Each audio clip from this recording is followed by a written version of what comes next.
Rediscover and explore চ্যানেলে সবাইকে স্বাগত। কালী পুজো, জগদ্ধাত্রী পুজো হয়ে যাবার পর চলে আসে রাস। আর রাসের কথা বললেই সবার আগে যে স্থানের নাম আগে আসে তা হলো নবদ্বীপ। নবদ্বীপের রাস বিশ্ববিখ্যাত এবং প্রাচীন। আজ আমরা চলে এসেছি নবদ্বীপে রাসযাত্রা দেখতে। এখানে বৈষ্ণব এবং শাক্তর মিলনে পুজো হয়। এই রাসযাত্রায় লক্ষ্য করা যায় বিভিন্ন দেবদেবী পূজিত হয়। যেসব উল্লেখযোগ্য পুজো রয়েছে সেগুলি তুলে ধরা হলো এই ভিডিওতে। নবদ্বীপ শহরকে বলা হয় বাংলার অক্সফোর্ড এবং শ্রী চৈতন্য দেবের জন্মস্থান। শ্রী চৈতন্য মহাপ্রভুর আমলে রাসযাত্রা উৎসব ছিল বৈষ্ণবদের। আনুমানিক 1740 থেকে 1760 মধ্যে নবদ্বীপ রাজা কৃষ্ণচন্দ্র শাক্ত মতে পুজো প্রচলন করেন। সেই থেকে শাক্ত ও বৈষ্ণবের মিলন উৎসব হয়ে উঠেছে এই নবদ্বীপের রাসযাত্রায়। এখন জেনে নেওয়া যাক নবদ্বীপের রাসযাত্রা কিভাবে দেখতে আসব।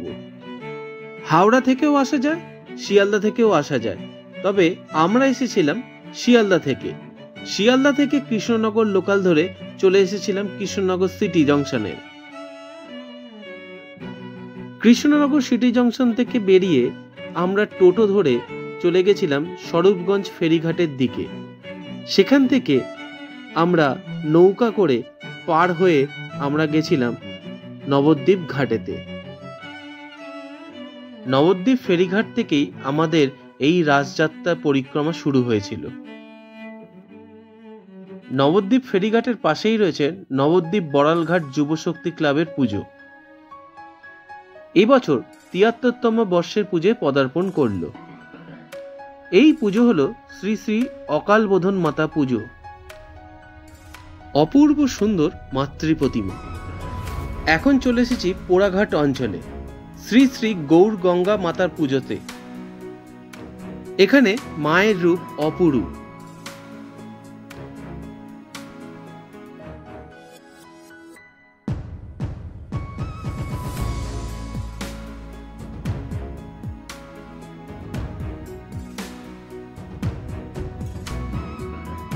এখন চলে এসেছি শ্রী শ্রী রাধা মদন গোপাল জিউ মন্দিরের ভেতরে।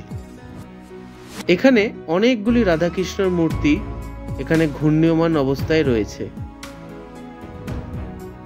শ্রী শ্রী সমাজবাড়ি আশ্রমের পাশেই এই পুজোটি হয়ে থাকে। এখানে মায়ের গায়ের রং নীলাভ।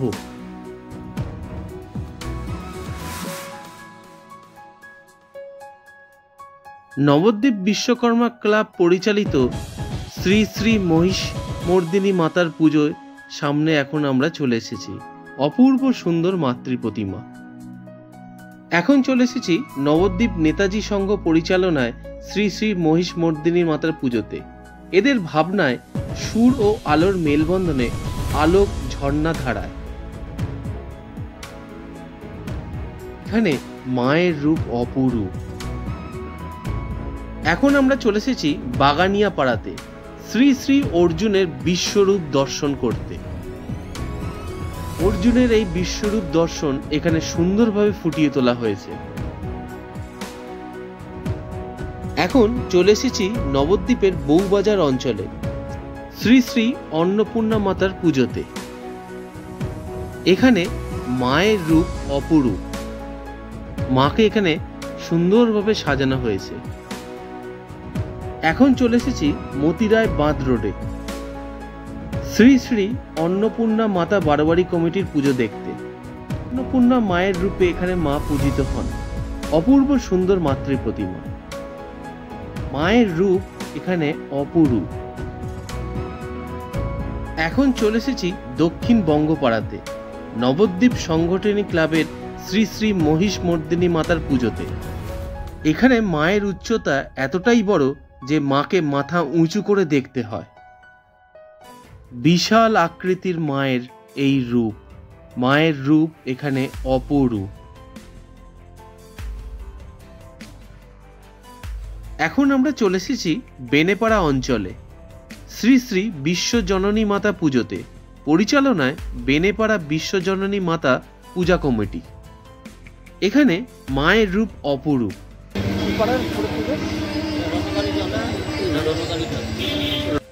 বিশাল উঁচু এই মাতৃ প্রতিমা, মায়ের গায়ের রং নীলাভ। এখানে মহাদেব নিচে রয়েছেন, বিশাল আকৃতির মহাদেব।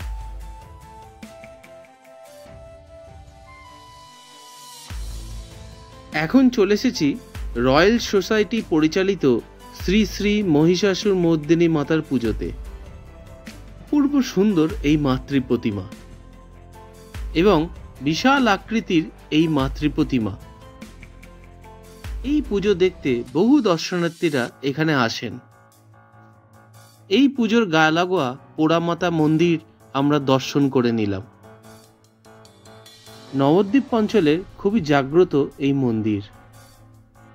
এটি হলো পোড়ামাতলার নবদ্বীপ কাঁসারি সমাজের কংসবর্ণিক শ্যামামাতার পুজো। এখন চলে এসেছি পোড়ামাতলা রোডের বিশ্বজয়ী ক্লাবের শ্রী শ্রী পার্থসারথী পুজো। শ্রীকৃষ্ণ এবং অর্জুনের সেই রথের ওপর সুন্দর দৃশ্য এখানে ফুটিয়ে তোলা হয়েছে। এখন আমরা দর্শন করছি বাগচিপাড়ার শ্রী শ্রী নিত্য কালীমাতা। এই কালীমাতা অনেকটাই উঁচু এবং মায়ের দিকে তাকালে সময় এখানে থমকে যায়। বাগচিপাড়ার শ্রী শ্রী নিত্য কালীমাতার পুজো দেখেই আমরা দর্শন করে নিলাম শ্রী শ্রী বালাজির পুজো। অপূর্ব সুন্দর এই মূর্তিটি। এখন চলে এসেছি শ্রী শ্রী রাজরাজেশ্বরী গঙ্গা মাতার পুজোতে। পরিচালনায় মিলন সংঘ। এটি মহাপ্রভু পাড়ার অঞ্চলেতে এই পুজোটি হয়ে থাকে। অপূর্ব সুন্দর এই মাতৃ প্রতিমা। এখানে মায়ের রূপ অপরূপ। এখন আমরা চলে এসেছি শ্রী শ্রী গৌরাঙ্গিনী মাতার পুজো দেখতে। এই পুজোটি যোগনাথতলা অঞ্চলেতে হয়ে থাকে। বহু প্রাচীন এই পুজো 196 বর্ষের পুজোয় পদার্পণ করল। এখানে মায়ের রূপ অপরূপ। মায়ের চোখের দিকে তাকালে সময় এখানে থমকে যায়। মাকে এখানে সুন্দরভাবে সুসজ্জিত করা হয়েছে।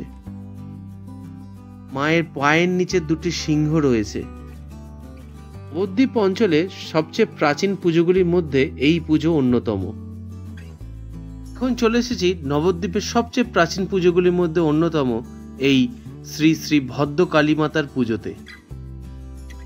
এবছর 239তম বর্ষের পুজোয় পদার্পণ করল। এই পুজোটি হরিসভা পাড়াতে হয়ে থাকে। এখানে মায়ের রূপ অপরূপ। হরিসভা পাড়া মোড়ের আরও একটি জনপ্রিয় পুজো শ্রী শ্রী হরগৌরী মাতা পুজোর পরিচালনায় নবীন সংঘ। এই পুজোর বৈশিষ্ট্য হল শিব এবং গৌরী একই রূপে একই শরীরে।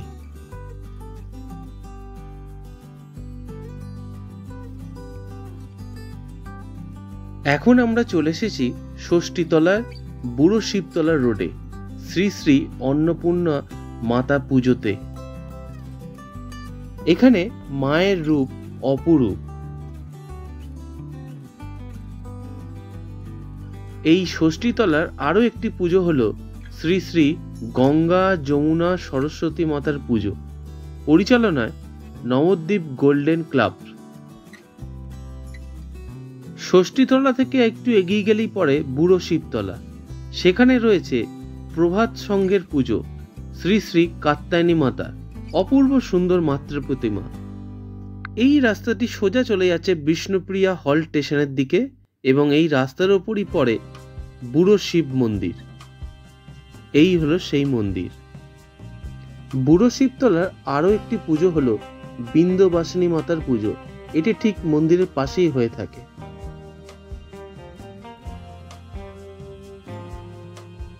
এখন আমরা চলে এসেছি ওলা দেবীতলা সবুজ সংঘের পুজোতে। এবছরে এদের ভাবনায় রয়েছে ভূতুড়ের ট্রেন। মণ্ডপের মধ্যে প্রবেশ করলে লক্ষ্য করা যাবে ট্রেনের মধ্যে ভূত রয়েছে। সেটি এখানে সুন্দরভাবে ফুটিয়ে তোলা হয়েছে। প্রতিটি কামরায় ভূত এখানে ঘোরাফেরা করছে। রাতের বেলার এর সৌন্দর্য অনেকটাই বৃদ্ধি পাবে। সৌপ্তিক মহাদেব সবুজ সঙ্গের পুজোতে সেজে উঠেছে। টিকিট কাউন্টারের মধ্যে রয়েছে ভূত। বিষ্ণুপ্রিয়া স্টেশনের কাছেই এই রণচণ্ডী মাতার পুজোটি হয়ে থাকে। এখানে মায়ের রণচণ্ডীর রূপকে সুন্দরভাবে ফুটিয়ে তোলা হয়েছে। এই পুজো দেখে আমরা এখন বিষ্ণুপ্রিয়া হল স্টেশনের দিকে রওনা হলাম এবং সেখানেই রয়েছে আরও একটি পুজো। স্টেশনের গায়েতে শ্রী শ্রী গৌরাঙ্গ বিষ্ণুপ্রিয়ার পুজো এখানে হয়ে থাকে। এই পুজো দেখে আমরা বিষ্ণুপ্রিয়া স্টেশন থেকে শিয়ালদার উদ্দেশ্যে রওনা হব।